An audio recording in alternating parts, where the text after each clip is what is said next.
menyajikan tayangan yang menginspirasi, akan menghadirkan sosok-sosok inspiratif dan berkompeten di bidangnya. Saya Dita Santoso bersama Bapak Andri Elia SEMSI. Inilah The New Reasoning Sosok.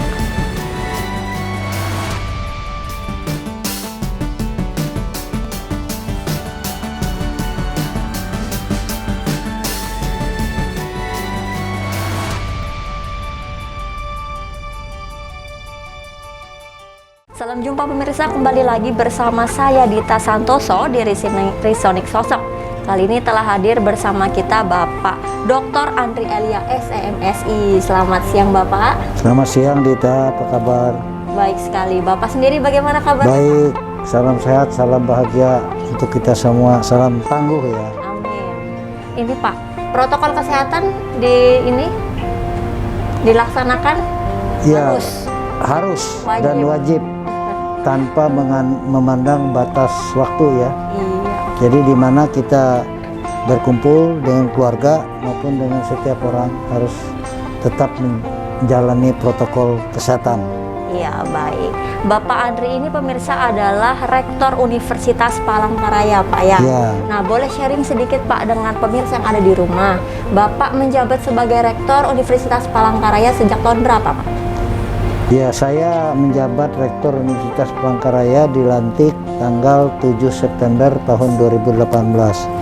Jadi sudah tahun ketiga ya, melewati tahun ketiga. Dan sebelum menjadi rektor, saya adalah dosen di Fakultas Ekonomi Universitas Palangkaraya yang dengan masa pengabdian lebih dari 34 tahun. Wah, lumayan lama jadi Ya. tenaga pengajar Pak ya. Pernah juga menjadi wakil rektor bidang kerjasama tahun 2012-2014. Lumayan lama nih Pak, berarti Iya. memang sudah terbiasa memimpin nih Pak. Ya, Lumayan. Terus Pak, selama menjabat nih Pak, jadi rektor, wakil rektor tuh ada nggak sih Pak suka dukanya Pak? oh ya, ada sukanya. Saya bicara sukanya dulu. Sukanya bahwa saya dapat mengimplementasikan pengabdian saya dalam mengembangkan SDM ya. SDM khususnya sumber daya manusia warga Kalimantan Tengah, Kalimantan, bahkan Indonesia gitu.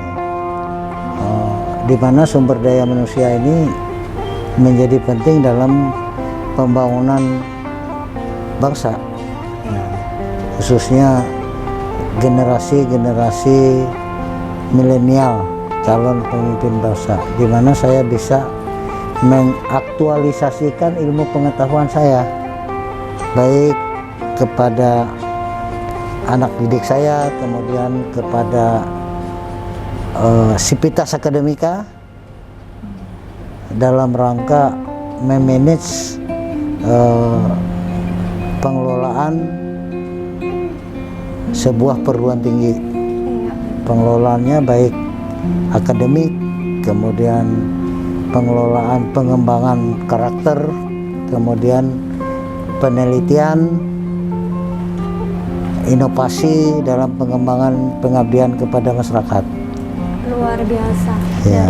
Dari lulusan Universitas Palangkaraya nih Pak, kira-kira Bapak sudah pernah nggak ketemu sama mantan mahasiswa Bapak nih yang berhasil tuh, ketemu mungkin atau melihat, wah ini dulu mantan mahasiswa saya gitu. Oh ya, saya karena pengabdian saya ini udah lebih dari 34 tahun, banyak anak-anak didik saya, mahasiswa saya telah berhasil di masyarakat ya, berhasil di masyarakat.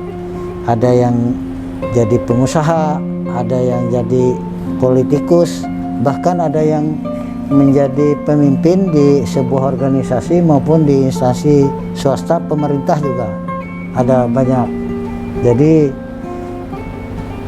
itulah merupakan kebahagiaan ya, kebahagiaan dan kesukaan buat saya dalam pengabdian.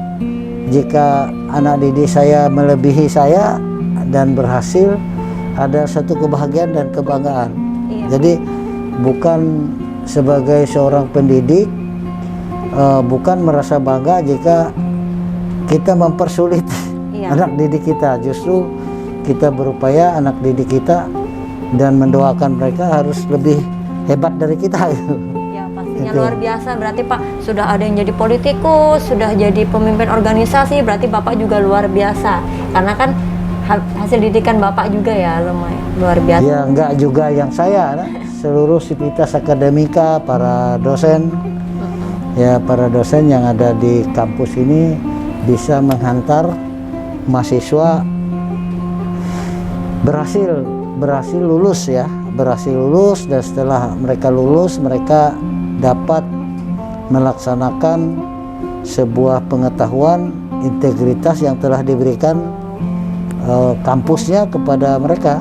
Jadi itulah satu kebanggaan bagi seorang pendidik atau seorang guru. Ya kami ini kan pendidik ini ya guru lah, atau maha guru kalau dosen itu kan. Maha guru. Kalau mahasiswa berarti maha guru. Iya, maha guru, karena ada guru besar, ada doktor dengan berbagai ilmu pengetahuan yang ada pada kami selaku pendidik ya, pendidik.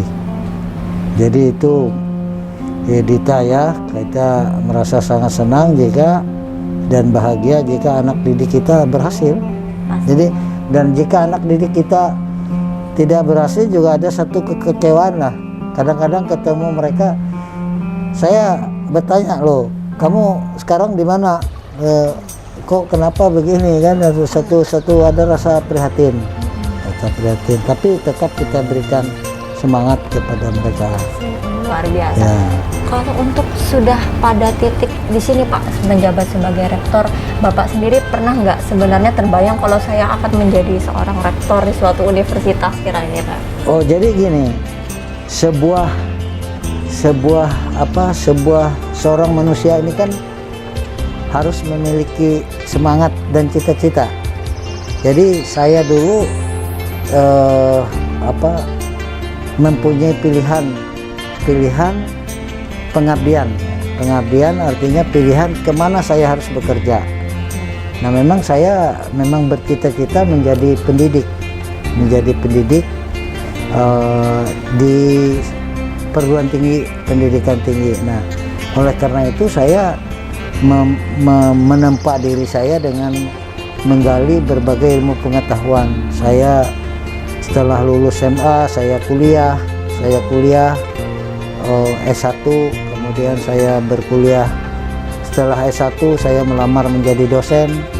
Setelah dapat jadi dosen tahun 86, 87 saya menjadi dosen. Saya terus mengabdi dan meningkatkan ilmu pengetahuan saya, melakukan ikut kursus pelatihan, menimba ilmu pengetahuan, kemudian melanjutkan pendidikan S2 dan S3. Jadi harus ditingkatkan kualitas kita agar dengan pengetahuan sebagai pendidik ya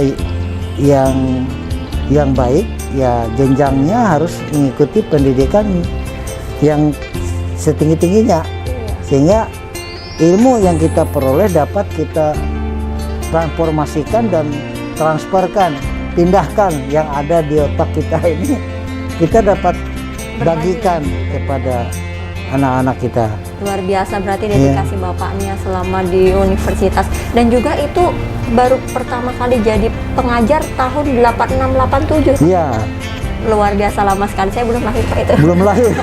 Ya, Ditanya belum lahir. Belum lahir. 10 tahun kemudian saya baru lahir. Iya. Berapa tahun kemudian? 10 tahun kemudian saya baru lahir Pak.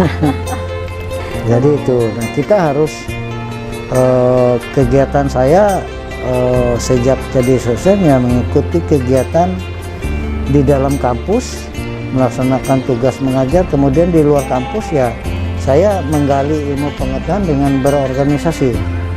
Ya berorganisasi karena memang sejak saya mahasiswa, sejak saya ya pelajar ya, saya juga ikut terlibat di waktu SMA, terlibat di OSIS ya, organisasi siswa itu. atau SMA. Kemudian waktu jadi mahasiswa saya terlibat organisasi kemahasiswaan. Kalau dulu namanya senat mahasiswa. Sekarang himpunan ya, bukan? Ya, senat mahasiswa. Kemudian sekarang kan namanya BEM ya. BEM. Badan Eksekutif Mahasiswa. Ya. Kemudian macam-macam sekarang. Nah, saya dulu berorganisasi di dalam kampus, kemudian di luar kampus itu ada organisasi ekstrakurikuler kampus seperti GMKI ya.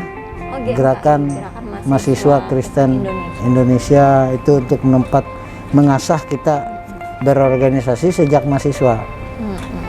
Dan sampai ya sekarang saya tetap banyak memegang organisasi di luar kampus. Wah, apa aja tuh, Pak? Banyak organisasi kemasyarakatan ya, seperti Ketua Forum Pembauran Kebangsaan Kota Palangkaraya. Kemudian saya Ketua Harian Dewan Adat Dayak Provinsi Kalimantan Tengah. Kemudian saya salah satu wakil ketua angkatan generasi penerus perjuangan Kalimantan Tengah. Kemudian organisasi alumni ya. Saya ketua Kagama Provinsi Kalimantan Tengah. Kagama itu keluarga besar alumni Gajah Mada, Yogyakarta, Kalimantan Tengah. Kemudian banyak organisasi lain yang luar biasa, berarti Bapak termasuk sangat aktif juga di organisasi. Ya, sampai sekarang. SMA, Pak ya? Ya. Iya, baik.